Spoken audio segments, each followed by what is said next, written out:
कुरुक्षेत्र है हर जगह, महाभारत है हर कहीं। कलयुग के धर्म युद्ध में एक सारथी की खोज में है सभी। सारथी सुन रहे मेरे सभी साथियों को मेरा हार्दिक अभिनंदन। दोस्त की जरूरत तो जिंदगी में हर किसी को होती है, पर जरूरी ये है कि वो दोस्त आपका साथी होने के साथ उचित मार्गदर्शक भी हो। तो किसी मनुष्य को अपना साथी बनाने से पहले गीता को अपना साथी बना लें। ये जीवन के हर मोड़ पर आपका उचित मार्गदर्शन करेगी और आपको हर कठिनाई से निकालेगी। इसीलिए एक दोस्त की तरह मार्गदर्शन करने के लिए हम पॉकेट एफएम पर लेकर आए हैं एक नई प्रस्तुति, जिसका नाम है सारथी, ancient wisdom for modern life, जिसमें आज की हमारी सीख है, समय कभी एक सा नहीं रहता। एक संयुक्त परिवार में पले बड़े होने की वजह से कान्हा के दिल में परिवार की अहमियत सबसे ऊपर थी। आज उसके दादाजी की मृत्यु हुए 6 महीने हो गए थे, लेकिन उसके दादाजी का ख्याल उसके मन से एक पल भी दूर नहीं हो पाया था। उनकी याद उसे व्याकुल कर जाती। कान्हा अपनी सोच में डूबा हुआ सड़क पर टहल रहा था। उसे कहाँ जाना था वह खुद भी नहीं जानता था। उसके मन में उमड़ रहा विचारों का ज्वार चढ़ता ही जा रहा था। उसने खुद से सवाल किया, क्यों? आखिर मेरे साथ ही ये सब क्यों हो रहा है? इतने सालों की मेहनत से जमाया बिजनेस पल भर में किसी और का होने जा रहा है। ओह दादाजी, आप क्यों चले गए?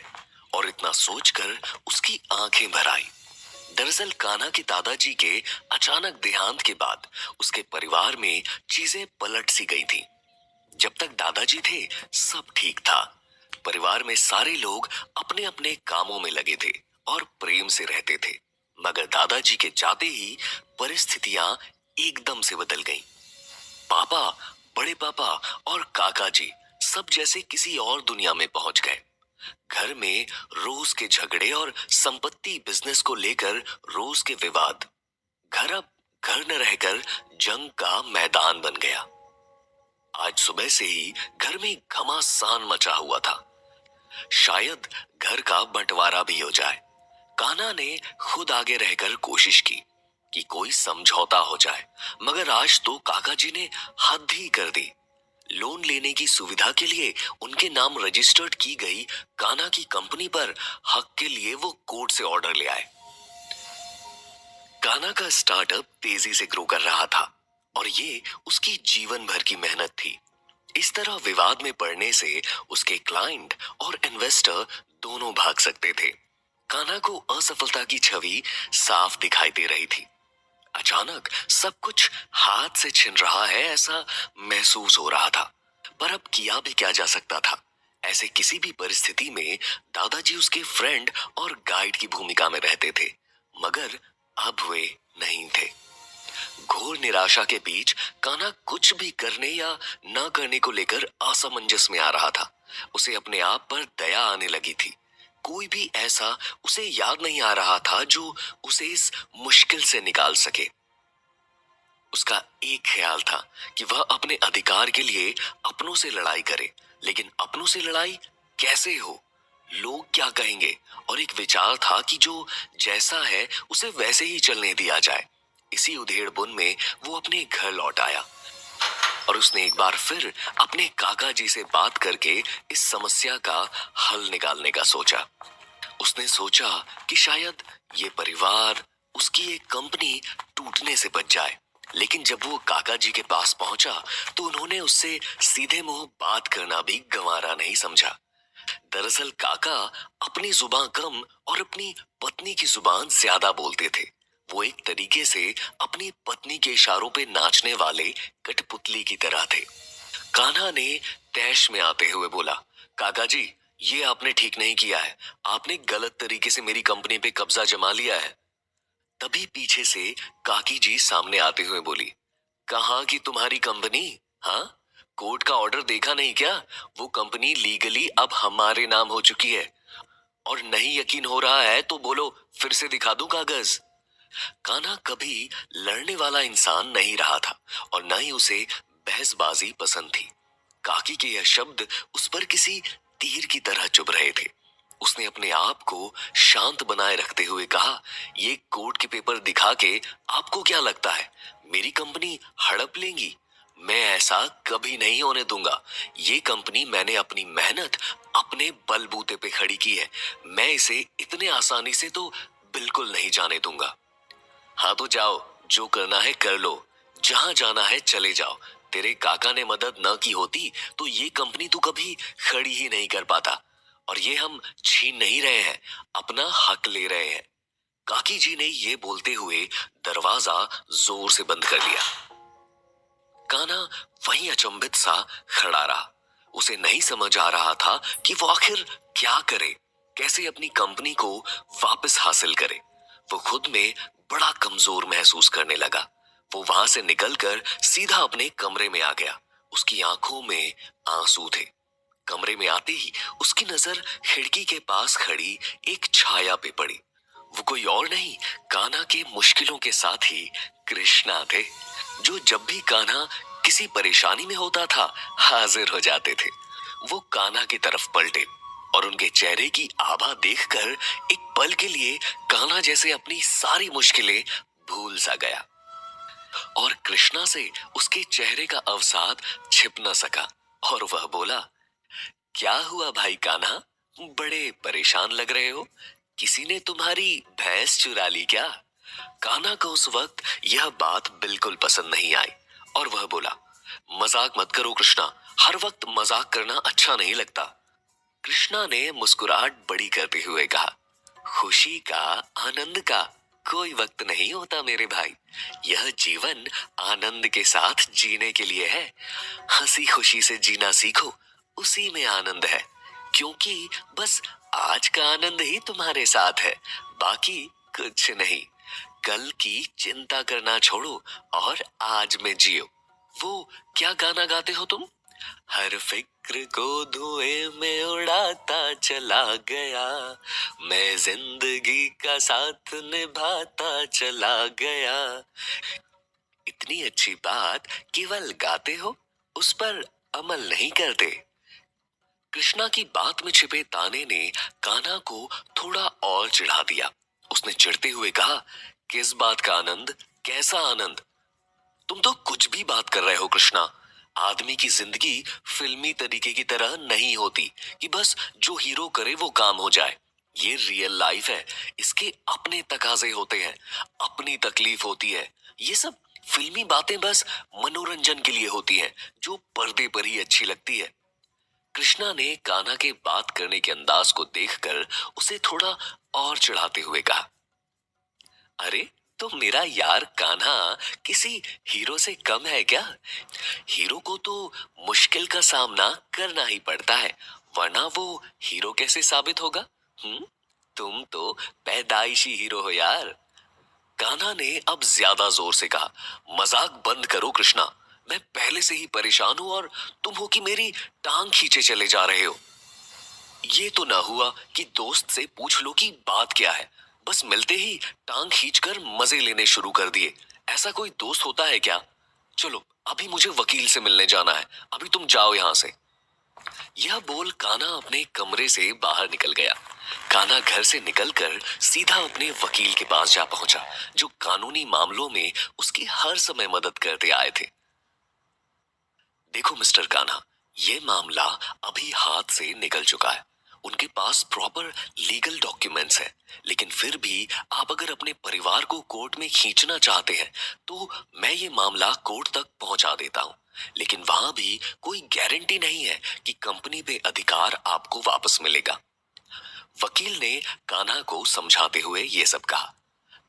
कान्हा को आज केवल अपने दादाजी की याद आ रही थी कि वो कैसे हर चीज को कितनी सूझबूझ के साथ सुलझा लेते थे। लेकिन अब वो नहीं थे। अब जो करना था कान्हा को ही करना था। लेकिन वकील साहब, ऐसे कैसे वो कोर्ट से ऑर्डर ले आए? वो कंपनी हमेशा से मेरी रही है। कान्हा ने परेशान होते हुए कहा, रही है लेकिन अब नहीं है मिस्टर कान्हा। कानून से ऊपर कुछ नहीं होता।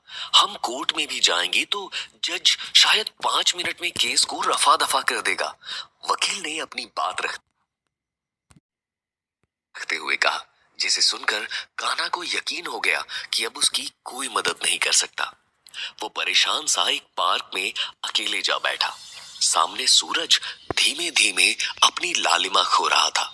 उसी के साथ जैसे कान्हा की जिंदगी की भी लालिमा कहीं खोए जा रही थी। उसने हर तरीके से सोच लिया था, लेकिन कोई समाधान उसके दिमाग में नहीं आ रहा था।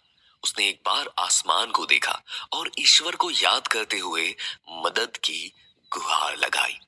तभी उसके कंधे पे किसी ने हाथ रखा। कान्हा चौंक के पीछे मुड़ा तो सामने उसका दोस्त कृष्णा खड़ा था। कृष्णा के चेहरे पे एक शांत मुस्कान झलक रही थी। कान्हा ने हैरानी से देखते हुए कहा, अरे तुम यहाँ क्या कर रहे हो? मेरा पीछा? कृष्णा अपने होठों पे मंद मुस्कान लाते हुए बोला, मैं तो हमेशा ही तुम्हारे साथ रहता हूँ कान्हा, एक परछाई की तरह। कान्हा फ्रस्ट्रेट होते हुए बोला, तुम हमेशा इतनी उलझी हुई बातें क्यों करते हो? सीधे तरीके से कुछ भी नहीं बोल सकते क्या? कृष्णा कान्हा का फ्रस्ट्रेट बयान सुनकर जोर जोर से हंसने लगे और बोले, तुम गुस्से में बड़े मासूम लगते हो कान्हा, एकदम किसी छोटे बच्चे की तरह। और फिर अपने आप को संजीदा करते हुए कृष्णा ने कहा, चलो बताओ क्या हुआ है? किस परेशानी ने तुम्हारे चेहरे पे 12 बजा रखे हैं? कृष्णा की आंखों की गहराई में देखते हुए उदासी भरे स्वर में कान्हा ने कहा, कुछ नहीं यार, बड़ा मुश्किल वक्त आ गया है। एक तरफ दादाजी नहीं रहे और दूसरी तरफ अपनों ने ही धोखा देकर मेरी कंपनी हथिया ली। उसकी बात को काटते हुए कृष्णा ने कहा, मुझे पता है कान्हा, और इसकी आगे की कहानी भी पूरे शहर में चर्चा का विषय बनी हुई है। ये सब तो होता है जीवन में, तुम इससे परेशान क्यों हो? कान्हा हैरानी में बोला, परेशान न रहूं तो क्या करूं भाई? मेरी वर्षों की मेहनत इस सब में पानी हो रही है। न जाने भगवान मेरे साथ ऐसा क्यों कर रहा है। कृष्णा ने जोर से हंसते हुए कहा, भगवान? भगवान भला तुम्हारे साथ कुछ क्यों करेगा कान्हा? उसकी तुमसे कोई दुश्मनी तो नहीं है। तुम हर बात में भगवान को दोष क्यों देने लगते हो? वह तो जो करता है अच्छा ही करता है। कान्हा ने खींच कर कहा, इसका मतलब दादाजी का देहांत हुआ, वे हमें छोड़कर चले गए, हमारा परिवार बिखर गया, मेरी इतनी मेहनत से खड़ी की हुई कंपनी किसी और ने छीन ली, ये सब अच्छा हुआ? ये कहते हुए कान्हा की आंखों में गुस्सा था। कृष्णा कान्हा की आंखों में भरे दुख और विवशता के कारण आए गुस्से को समझकर बोला, देखो कान्हा, जीवन कभी एक सा नहीं रहता है। कभी हमें सुख की प्राप्ति होती है तो कभी हमें दुख का सामना करना पड़ता है। किसी क्षण हम बहुत खुश होते हैं तो अगले पल उदास दिखते हैं। जीवन का यही चक्र है कान्हा। मात्रा स्पर्शास्तु कौन्तेय, शीतोष्ण सुख दुःखदा, आगमा पाइनो अनित्या, स्तास्ति तिक्षस्व भारत। अर्थात सुख और दुख हमारे जीवन में एकदम मौसम की तरह होते हैं कान्हा। जिस प्रकार मौसम में समय के साथ बदलाव होते रहते हैं, कभी गर्मी पड़ती है तो कभी सर्दी, कभी धूप होती है तो कभी छांव, कभी बारिश पड़ती है तो कभी सूखा। उसी तरह हमारे जीवन में भी बदलाव होते रहते हैं। कभी हम सुख की अनुभूति करते हैं तो कभी दुख की। लेकिन यह ध्यान देने वाली बात है कि कुछ भी स्थायी नहीं होता है। जैसे गर्मी के बाद शीत ऋतु आ जाती है, ठीक वैसे ही दुख के बाद सुख भी आता है, और फिर से सुख के बाद दुख। यही तो प्रकृति का चक्र है, यही तो जीवन है। प्रकृति परिवर्तन से चलती है। हम हर जगह हर समय परिवर्तन का सामना करते हैं। कुछ भी हर समय एक जैसा नहीं रहता है। हमारा शरीर भी समय के साथ साथ अपने रूप बदलता रहता है। तो इसमें इतना दुखी होने की बिल्कुल जरूरत नहीं है कान्हा। तुम्हारा समय अभी बुरा है, लेकिन हमेशा ऐसा नहीं रहेगा। आगे कुछ अच्छा भी आएगा। हमें हर समय में शांत और स्थिर बने रहने की जरूरत होती है, क्योंकि कहा जाता है ना, यह समय भी गुजर जाएगा। कृष्णा की बातों ने कान्हा को एक पल के लिए मौन कर दिया। वो सोचने लगा कि सच ही तो है, एक समय पे उसके पास कुछ भी नहीं था। एक छोटी सी कंपनी स्टार्ट की थी जो कि फेल होने की कगार पे आ गई थी। वो उस समय कितना दुखी रहता था, कितना फ्रस्ट्रेट रहता था, लेकिन वो कंपनी को आगे बढ़ाने के लिए लगा रहा, मेहनत करता रहा, और फिर चीजें संभली और कंपनी ने ग्रो करना शुरू किया। एक फेल्ड कंपनी से उसकी एक बेस्ट कंपनी बन के सामने आ गई, और वो एक बार फिर खुश रहने लगा, जैसे कि उसके जीवन में सब अच्छा हो गया हो। लेकिन दादाजी का देहांत होना और काका जी का उसकी कंपनी को चालाकी से हड़पना एक बार फिर उसके लिए मुसीबत ले आया, और उसके जीवन में दुख भी। लेकिन पहले की तरह ही उसे अभी मेहनत करनी होगी, खुद के लिए लड़ना होगा, और फिर से उसके जीवन में खुशी का सूरज उगेगा। यह सोचते हुए कान्हा का चेहरा सकारात्मक ऊर्जा से भर गया, जिसको देखकर कृष्णा मंद मंद मुस्कुरा रहे थे। वे समझ रहे थे कि कान्हा को जो वो समझाना चाहते थे, अभी वो समझ चुका था। कान्हा ने एक पल के लिए अपनी आंखें बंद कर अपने मन की शक्ति को एकाग्र कर दुख से बाहर आने की कोशिश की। अचानक उसने महसूस किया कि दादाजी कृष्णा के साथ खड़े होकर मुस्कुरा रहे हैं। उनका चेहरा आनंद से भरा है और आंख चमक रही है। अचानक दादाजी का हाथ आगे बढ़ा और उसके कंधे पर आ टिका। उसने धीमे से कोई आवाज सुनी, पूरे मन से अपने लक्ष्य के लिए काम करना शुरू करो बेटा, यही धर्म है। और इसके साथ ही एक झटके से कान्हा की आंखें खुली तो उसने देखा सामने कोई नहीं था, ना दादाजी और ना ही कृष्णा। वे दोनों वहां से जा चुके थे, और उनके साथ ही चला गया था कान्हा के मन का दुख भी। तभी कान्हा का मोबाइल बजा। उसने देखा तो कॉल शहर के नामी बिजनेसमैन मधुसूदन खन्ना का था। मिस्टर खन्ना उसके दादाजी के अच्छे मित्र थे, और वो हमेशा कान्हा की तरक्की से खुश होते दिखते थे और उसे आगे बढ़ने के लिए प्रेरित भी करते थे। कान्हा ने हिचकिचाते हुए कॉल रिसीव किया। उधर से मिस्टर खन्ना बड़े ही सहज अंदाज में बोले, कान्हा, मैं जानता हूँ कि तुम अभी बड़े बुरे दौर से गुजर रहे हो, और जो कुछ भी हो रहा है मुझसे छिपा नहीं है। ऐसा मत समझना कि मैं कोई सहानुभूति के तौर पे ये बात कह रहा हूँ, क्योंकि तुम बहुत टैलेंटेड हो। इसलिए मैं चाहता हूँ कि तुम मेरी भोपाल वाली कंपनी को संभालो और उसे ऊंचाइयों पे लेकर जाओ। मिस्टर खन्ना के इन शब्दों को सुन के कान्हा को हैरानी भी हुई, लेकिन साथ में एक सुकून भी हुआ।